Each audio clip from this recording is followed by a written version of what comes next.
নিজের বর্তমান কর্মজগতে প্রবেশের আগে আমি দীর্ঘদিন এইচআর প্রফেশনে যুক্ত ছিলাম।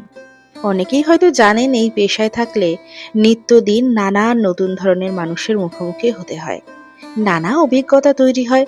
কোম্পানিতে চাকরির জন্য আবেদন করা প্রার্থীদের ইন্টারভিউ এইচআরকেই নিতে হয়। তেমনই একটা অভিজ্ঞতা আজ লিখছি। সেদিন অনেকের সাথেই মেয়েটা ইন্টারভিউ দিতে এসেছিল। নাম প্রিয়াঙ্কা, বয়স বছর ৩০ হবে। খুব হাইফাই কোনো পজিশনের জন্য ইন্টারভিউ দিতে আসেনি, সাধারণ রিসেপশনিস্ট পদের জন্য। সাধারণত এই ধরনের পদের ইন্টারভিউ আমার জুনিয়রই নিত, কিন্তু সেদিন সে অফিসে অ্যাবসেন্ট থাকার দরুন আমি নিয়েছিলাম ইন্টারভিউটা। ও এসে ঢুকলো ইন্টারভিউ নেবার নির্দিষ্ট ঘরে। বায়োডাটা হাতে নিয়ে দেখলাম লাস্ট প্রায় বছর দেড়েক ও কোনো চাকরিতে যুক্ত নয়। এর আগে অন্য একটা কোম্পানিতে রিসেপশনিস্ট ছিল। গত ১.৫ বছর চাকরি ছেড়ে বসে আছো কেন? আমি জিজ্ঞেস করলাম। ম্যাডাম, আসলে আমার বেবি হয়েছে মাস ৬ হলো, আর তার আগে যখন প্রেগনেন্ট ছিলাম তখন শ্বশুরবাড়ির সকলে বলেছিলেন চাকরি ছেড়ে দিতে। প্রেগনেন্ট অবস্থায় অফিস করলে যদি বেবির কোনো ক্ষতি হয়, এই ভয় থেকেই সকলে বলেছিলেন চাকরি ছাড়তে। বুঝলাম। তারপর আরো কিছু রুটিন মাফিক প্রশ্ন ওকে জিজ্ঞাসা করে বললাম, আজ আসতে পারো, তুমি সিলেক্ট হলে জানিয়ে দেব। মেয়েটা উঠে দাঁড়ালো, বেরিয়ে যেতে গিয়েও আবার ফিরে এলো। মুখটা খুব কাচুমাচু করে বলল, ম্যাডাম প্লিজ একটু আমার ব্যাপারটা একটু দেখবেন, চাকরিটা আমি পেলে খুব ভালো হয়। আমি ভালো করে মেয়েটার দিকে তাকালাম। পরনে দামি জামা কাপড়, চেহারা বেশ সুন্দর, কোথাও অভাবের লেশ মাত্র নেই। তবুও মেয়েটা এমন আনপ্রফেশনাল ব্যবহার করছে কেন? চাকরি পেতে মরিয়া হয়ে যে যোগ্যতম চাকরি তাকিয়ে দেওয়া হয়, এখানে আলাদা করে দেখা দেখে কিছু নেই। আমি গম্ভীর গলায় বললাম, সরি ম্যাডাম, আমার ওভাবে বলা ভুল হয়ে গেছে। আসলে চাকরিটা আমার সত্যিই খুব দরকার। কেন, কি এমন দরকার? না, পয়সার দরকার খুব, তা ঠিক নয়।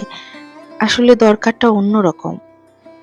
বেবি হওয়ার পর থেকে আমি খুব খুশি ছিলাম, কিন্তু আজকাল আমার শ্বশুরবাড়ির সকলে এমন করছে যে আমি আর পারছি না।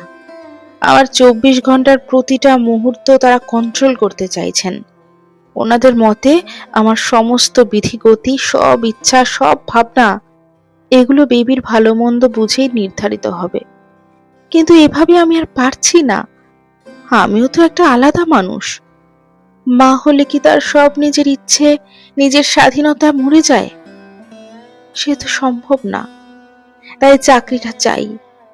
চাকরিটা পেলে অন্তত কিছুটা সময় বাড়ির বাইরে নিজের মতো থাকতে পারবো।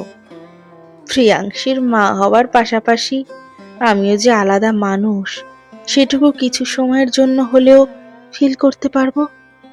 কথাগুলো বলতে গিয়ে মেয়েটার মুখ কাঁদো কাঁদো হয়ে গেছে দেখলাম। যাই হোক, চলে গেল মেয়েটা কথা শেষ করে। আমিও ফিরে এলাম নিজের চেয়ারে। ও চাকরিটার জন্য সিলেক্ট হয়েছিল, কিন্তু জয়েন করেনি।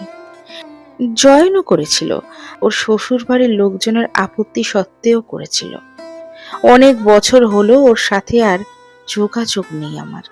তবে ওর সাথে আর নিয়মিত দেখা না হলেও ওর সেদিনের সেই কথাগুলো কানে বাজে আজও। মা হলেও আমিও তো একটা আলাদা মানুষ। ওর বলা এই কথাটা মনে এলেই নিজের মায়ের মুখটা মনে পড়ে যায় আমার।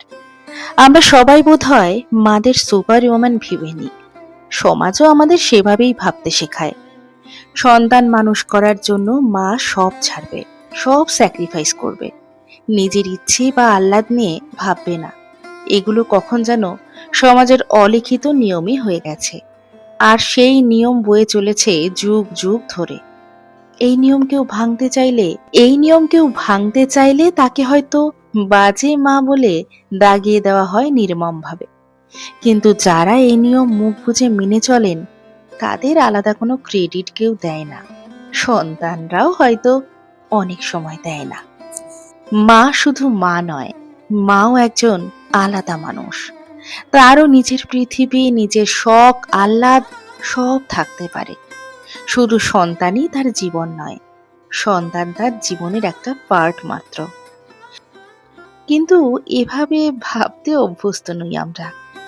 কেউ আমাদের এভাবে ভাবতে শেখায় না, মায়েরা নিজেরাও শেখায় না। আর তাই মায়েদের ত্যাগ, মায়েদের স্যাক্রিফাইস আমরা টেকেন ফর গ্র্যান্টেড ভেবে ফেলি কম বেশি আমরা সকলেই। কিন্তু সময়টা তো বদলাচ্ছে, তাই আমাদের বোঝার আর বোঝাবার সময় এসেছে যে কোনো মেয়ের মা হওয়া মানেই তার জীবন থেকে তার নিজস্ব সব সত্তা মুছে যাওয়া নয়। মায়ের ভাবনা, না, এ ভাবনার বদল একদিনে হয়তো সম্ভব নয়, কিন্তু একদিন নিশ্চয়ই সম্ভব। সেটাই বুঝিয়ে দেয় প্রিয়াঙ্কারা।